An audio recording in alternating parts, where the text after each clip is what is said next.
Hey guys, Itsu here. Just going to record a quick little tutorial for you on neurofunk based resampling. This is a technique I use quite a lot, and I think guys like Mefjus and people like that are doing probably something similar, involving samplers and stuff. First off, sorry about the sound. I'm actually in my car right now on a laptop. I'm on tour in the US, so I don't have a studio to work in at the moment. Cool. So we're going to start off with this little beat that I've made. It's this little kind of neurofunk sort of thing.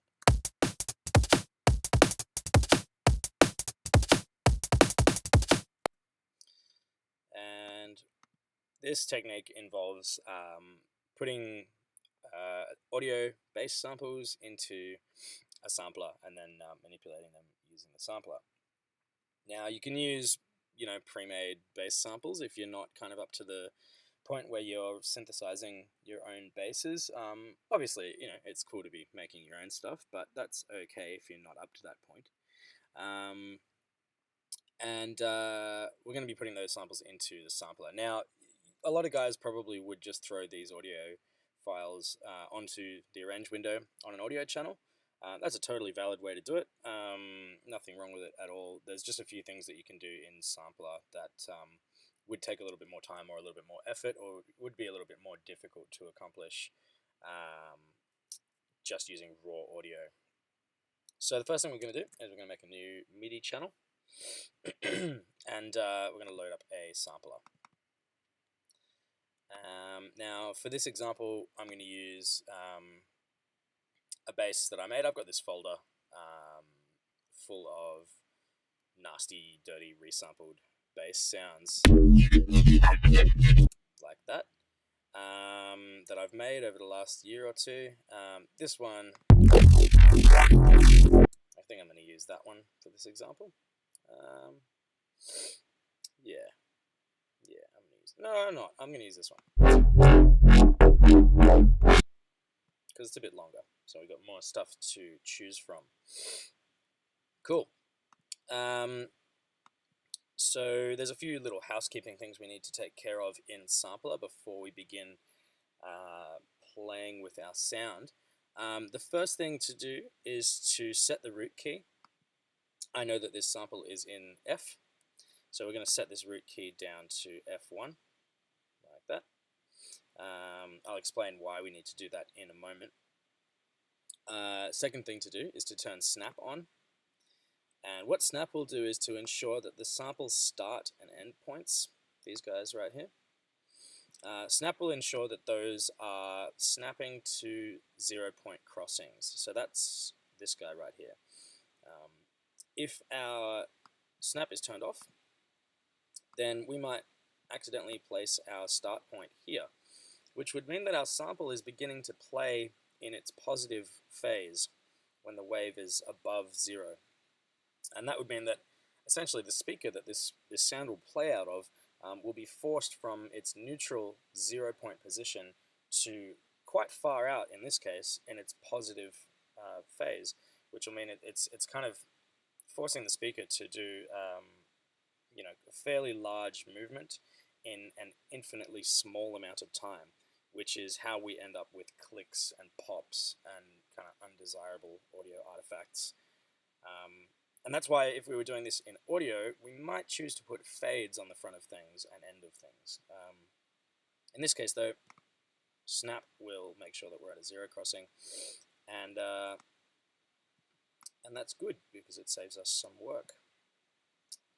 So we'll drag our start and end points back out again.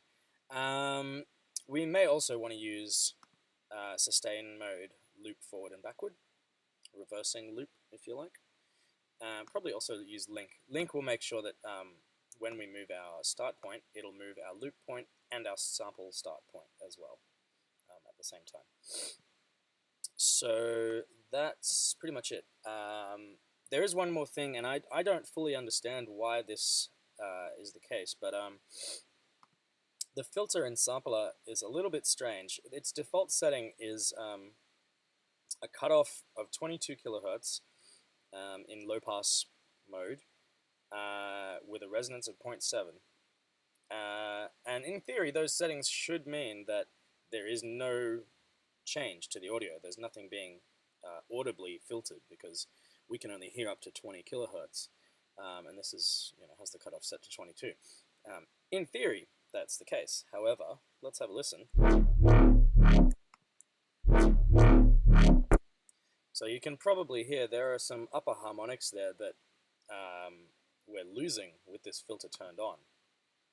So we can't, we can't turn this up any further. Like, we don't want to do that. But yeah, so I tend to have this filter turned off in Sampler because I don't really understand why it's doing it. I'm not sure if other people have come across this. I'm sure they have, but yeah, we don't want it to be removing those frequencies. They may end up being things we EQ out later on anyway, if we need to. But yeah, you don't want it to be just doing that by default, because it's not going to be very precise. Cool. That's the housekeeping stuff over and done with. Let's get on with making some sounds. So let's throw in a couple of notes here. Maybe we'll do something like this.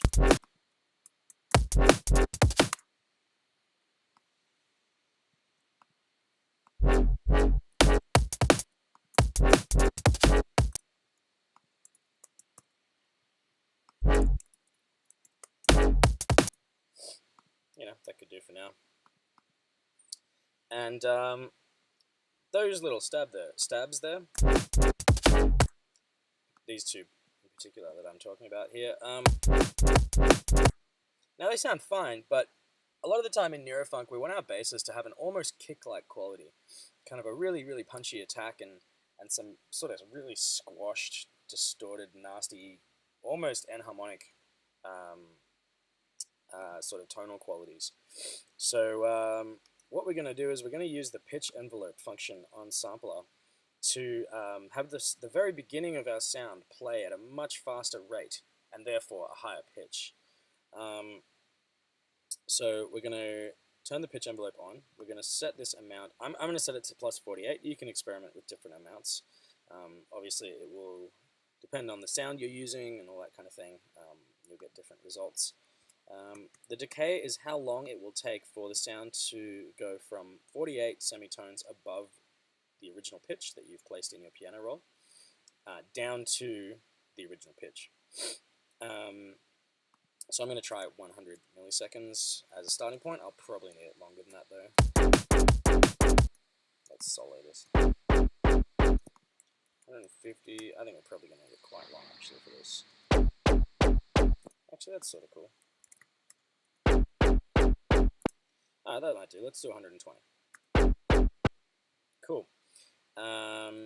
Maybe we would want to put a sub under this as well, possibly. So let's just quickly do that. I've racked this, just racked this sampler up by clicking on its title bar and hitting Command G, and that's put it in an instrument rack. And then I've added an operator to that same instrument rack. I'm going to shift this operator down an octave, and I'm going to turn on the pitch envelope on the operator and set it up the same way as the one on the sampler. So it's 48 semitones up, 120 millisecond decay time. So I'll turn the pitch envelope up like that, and our peak will be 48, and our decay will be 120.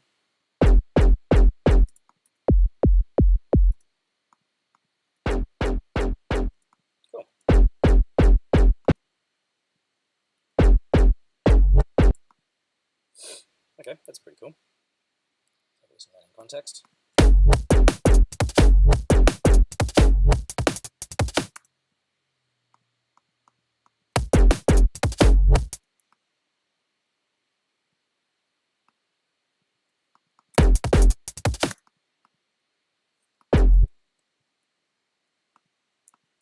Maybe we throw in a few little extra notes here.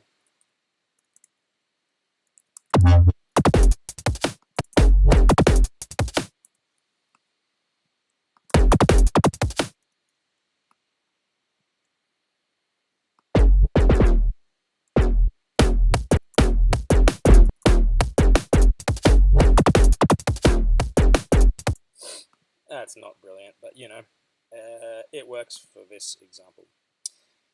Cool. So that's the first technique I was going to show you, this pitch envelope thing, and this is something that you know, drum and bass guys have been doing for a long time. You know, kind of resampling audio, and then using it in a sampler. It's how things were done before we were using DAWs on computers. You know, using hardware samplers and sequencers and stuff. So it's not a new idea, really. But you know, it's a cool way to use kind of your bank of sounds to create, you know, new original sort of parts. The second thing I'm going to show you is a little bit different to the way things traditionally have been done. There are hardware samplers that have features like this, just as there are other software samplers other than Sampler that have this kind of feature. But it's a feature that I like very much. So let's have a look at it real quick. We're probably going to use the same sampler. So I'm actually just going to duplicate this channel. And I'm going to delete the content there. I might keep these notes. I think I'm probably going to use these little long notes at the end of each half bar phrase for this example. I'm going to turn the pitch envelope off on both the sampler and the operator. So now we've just got the what is that? That sounds kind of funny. For some reason my sine wave sounds like a slightly square sine wave. But anyway, doesn't matter. Might be this screencast thing. Cool. So back to this thing here. What we're going to do right now is also in the pitch oscillator tab, same as the pitch envelope. You might have noticed up here it says OSC. Now, an oscillator is something you would normally see on a synth rather than a sampler. In this case, we have an FM oscillator, so it's a frequency modulation oscillator built into our sampler. This is a very cool feature to have in a sampler. Essentially what it's going to do is it's going to take our original pitch and it's going to be modulated by whatever waveform we select from this menu here. Now, FM can get really, really distorty if you use squares or saws. Often it's best to use sines, sometimes triangles, but you can have a mess around with that yourselves and decide what works best for you. It's going to be very dependent, on your source material, your sample. It's going to make a big difference. And I mentioned at the beginning of this tutorial where we set up our sampler that we needed to set our root key to the correct pitch of our original sample. The reason that that is important is because when we go to generate our frequency modulation oscillator, we need to make sure that that is tuned correctly. Now the MIDI being sent into sampler is going to, you know, tell this frequency modulation oscillator to play whatever note the piano roll is playing. So that's fine, but if our sample is playing back at a different pitch than what it was originally recorded at, the frequency modulation oscillator and the sample are going to be different pitches, and it's going to sound distorted and kind of like really dissonant and not really very nice. So we want that root key to be set correctly. Cool. So we want to set our sustain to maximum. Our release here is set to 30 seconds. That doesn't really matter because you won't be able to hear this oscillator unless this oscillator is playing. So unless our global volume envelope also has a 30-second release time, we're not actually going to hear this long release tail, so we don't need to worry about that. Cool. Now let's just switch over to this channel.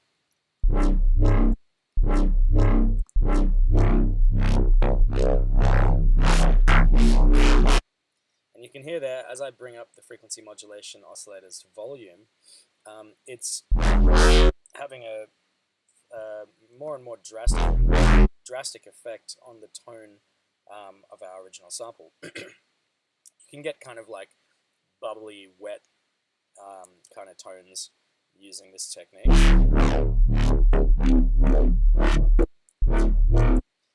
pick a different part of this sample, maybe. Maybe let's use this bit here.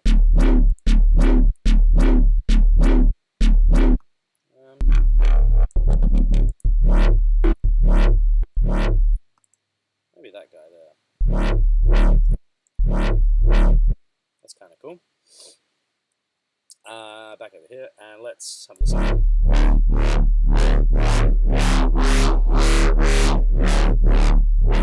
So you can hear how we're getting lots more harmonics popping up there, and it's getting more white noisy and kind of fuzzy. Now, one of the side effects of using frequency modulation on a sampler, and this is exactly the same as if we were using frequency modulation in a synth-like operator, is that the more frequency modulation you apply, the less bass you tend to have. So it's a good thing that we have this operator sub in our rack. If you're starting this from scratch rather than using the same rack again, you're going to want to add an operator here. If I mute this, let me have a listen. There's really not a lot of sub-range information happening there with this FM turned all the way up. So we really want this to be filling out that range. And that may mean that we want to high-pass the sample, just so we're not having those basses overlap. That can be kind of an important mixing thing to do. Not all the time, but a lot of the time. Cool, so we can use this as a kind of tonal modifier, the same way we might use a distortion unit after our sound. But we can also use this as kind of like I guess a modulated effect to add accent to the ends of bars and things like that. So I might do something like this. That sounds kind of interesting, but listen to what happens as we turn this tuning ratio up. This is the tuning ratio right here. And unlike a normal oscillator on a synth, like maybe a subtractive synth, in FM synthesis, our oscillators are tuned in ratios. So this is the same as the coarse tuning on an operator synth. It's not tuned in frequency or note number. This is 1 at the moment is the same pitch as this root key. 2 is double the pitch, so an octave up. 4 is double. 3 is 3 to 1, etc., etc. I think it's 3 to 1. Anyway, listen to what happens when we turn the tuning of this oscillator up. So it's now got a different pitch than the sample. Maybe let's just try this with a longer phrase. Let's go like this.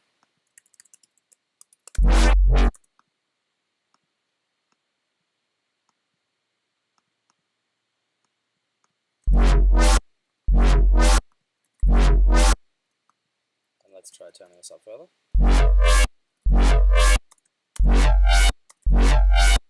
So multiples of 2 and 4 are always going to sound a little bit more harmonious because they're octaves of the original pitch.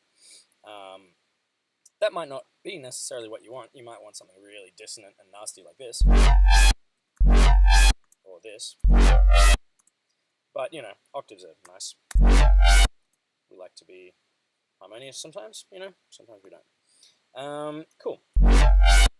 So we get this really, the higher we turn up the tuning of the FM oscillator, we get this really metallic, nasty, bitey sort of sound, and that can be used really, really well for accents. You know, like really quick little modulations, like automations, sorry, like this.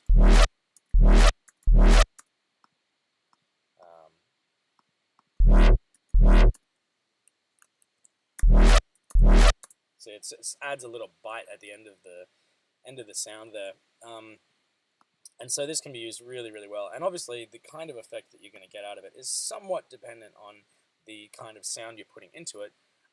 But you can always kind of guarantee that if you turn this coarse tuning up, you're going to get that metallic kind of sound. And you can mess around with the volume envelope as well. Of course, the volume envelope is going to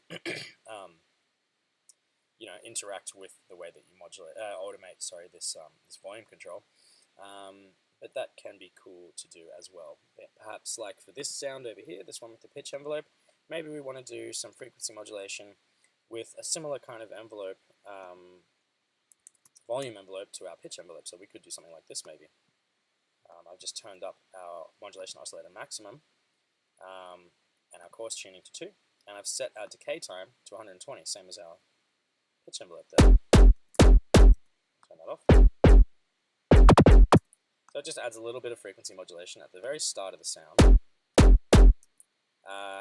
just to give it some more grit and bite, and that's kind of cool.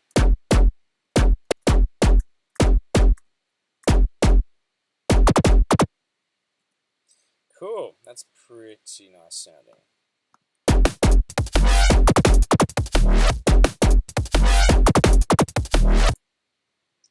Sweet. So that's pretty much it, guys. Sampler also has an amplitude modulation setting. You can mess around with that yourselves. This FM stuff is something that I'm not sure that a lot of people know about.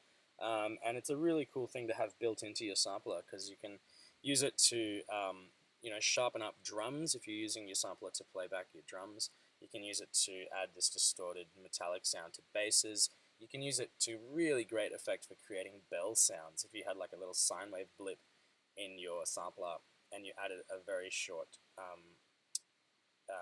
frequency modulation stab to the start of it using a short volume envelope kind of similar to this, you could make a really nice metallic bell sound. So it's a rad thing to have built into your sampler. Those of you that are sort of familiar with my work, you might realize already that a lot of my sounds are based on frequency modulation. I make a lot of my basses using operator and nothing but just resampling the stuff that I get out of operator using FM. So to have that in the sampler as well, for me, is like super useful. So yeah, hope you guys have enjoyed this. Thanks for watching, and we'll see you later.